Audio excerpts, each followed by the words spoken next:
Doon gabi guys, no? Ito na naman tayo. May ipapabasa ako sa inyo, ano, talata. I-share ko to sa inyo, no? Kasi marami na ako narinig na aral tungkol dito. Puro foul lahat, no? Foul. Walang sumablay walang tumama sa kanila, puro sablay yung aral nila rito. Ito yung guys, basahin nyo. Ito ang talata guys, Ikalawang Pedro 3:8, sa Tagalog tayo. Datapwat huwag ninyong kalimutan mga minamahal, ang isang bagay na ito, na ang isang araw sa Panginoon ay katulad ng 1,000 taon, at ang 1,000 taon ay katulad ng isang araw. Meron akong gusto kong maipansin sa inyo dyan guys, pansinin nyo ha. Pag-aralan nyo lang. Pansinin nyo guys. Pansinin nyo, di ba? Ang nakalagay doon, ang isang araw sa Diyos ay katulad ng 1,000 taon. At ang 1,000 taon, katulad ng isang araw. Sa Diyos yun. Alam nyo kung anong mali ron? Ang paliwanag ng ibang mga pastor doon, no? Lalo na karamihan, narinig ko sa born again, mga pastor ng born again. Ang paliwanag nila dyan, ang isang araw daw sa Diyos ay katumbas daw ng 1,000 taon sa tao. Wala naman nakasulat na ganun, di ba? Ang nakalagay lang, ang isang araw sa Diyos ay katulad ng 1,000 taon, at ang 1,000 taon ay katulad ng isang araw. Diba? Ang ibig sabihin ng talata, hindi nila nakuha.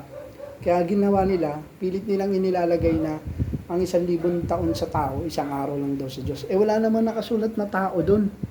Ba, ulitin natin talata, ulitin natin, diba? Ulitin natin, diba?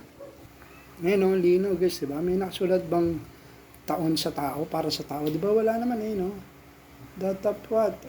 Ayun, lino. Doon na tayo agad sa ang 1,000 taon sa Panginoon ay isang araw, at ang isang araw ay 1,000 taon.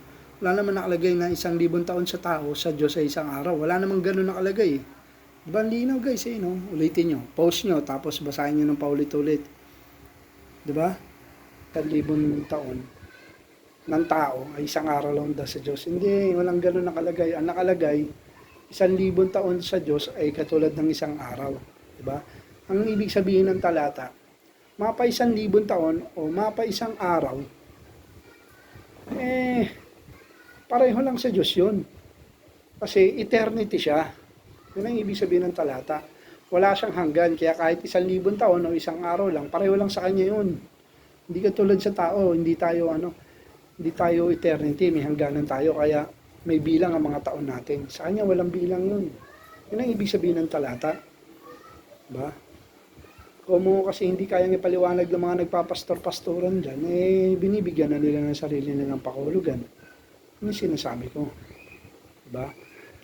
Kaya sana, magsuri muna tayo. Suriin muna natin bago natin paniwalaan. O, diba? Ang linaw, diba? Kasi, alam niyo, ba't tayo strict dyan sa mga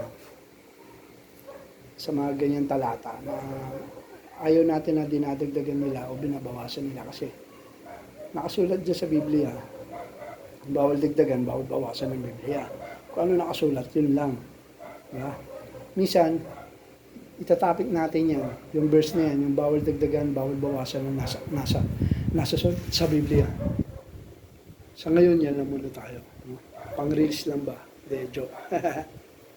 Okay guys, salamat. Ingat.